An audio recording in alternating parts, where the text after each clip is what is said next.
World of Tanks, Heavy Tanks, Tier 8. So I wanted to know what's the best Tier 8 heavy tank.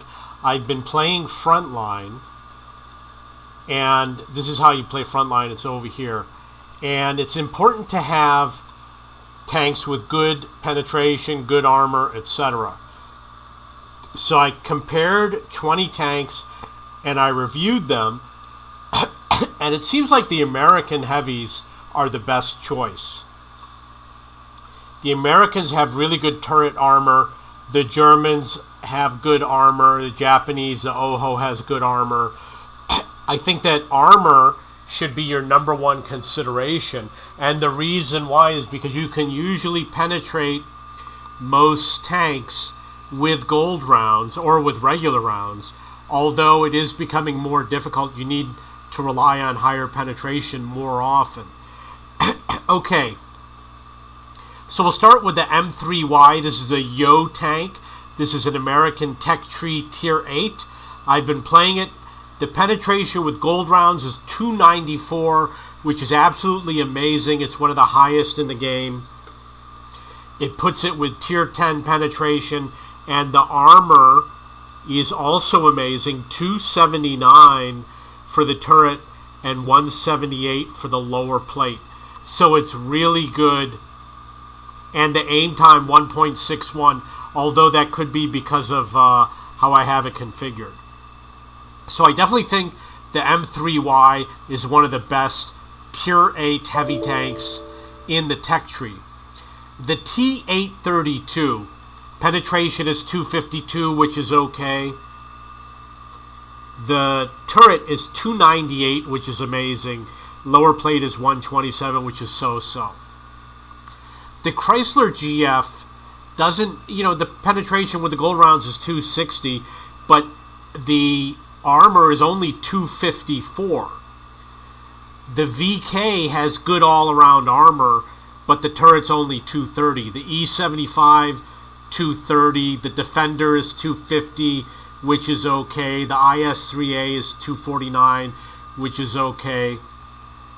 The Mutant, the turret's 229, which is the lowest of the ones that I have here, but the lower plate at 191. Actually, this is the hull at 191. I've been saying lower plate, but I meant the hull. 191 is really good, but unfortunately the turret's not good enough. The T-34, not only does it have amazing turret armor at 279, but the regular rounds are like 250 penetration. And the gold rounds are 297, which makes it the highest for Tier 8 heavy tanks that I put into my comparison. You can only compare 20 tanks. If you don't want to fire gold rounds, the T-34 is the best option as long as you protect your hull. So we move on to the AMX M4. The armor is just not good enough. WZ-111 armor is not good enough. The 112, the armor is not good enough. The T-32 used to have the best armor in the game, and it still kind of does. You do have to upgrade it. But the T-32 is an American Tech Tree tank that you should consider. The VK has good all-around armor. And the penetration for gold rounds is only 260. It's a good option, but the weak turret is going to hurt you when everyone's going to be firing gold rounds at you. Maybe from far away, it's a good option, but at close range, it's not going to work. And I know from playing it, they penetrate all the time. The Carnarvon Action X, nothing special. The Carnarvon is nothing special. The Conceiver has good turret armor. And the penetration is just kind of average with the gold rounds. So if you're going down the British line and you happen to get the Conceiver, it is a better option than the Russian double barrel guns. The OHO has good all-around armor. However, the turret is not good enough. It's only 200.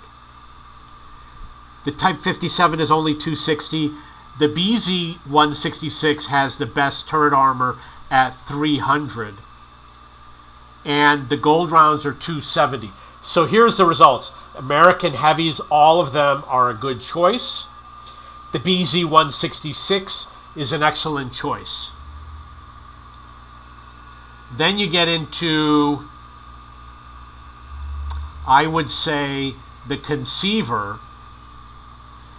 And the super heavies like the Oho, the VK, and the Mauerbrecher, they're okay at long distance if they can't hit your weak spots. The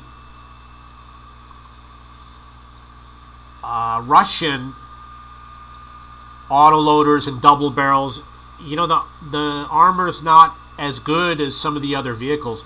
And even the Defender, when the Defender came out at 250, it was the best armor in the game, and everyone thought it was absolutely amazing. Now it's not. Now there's a lot of tanks that are better.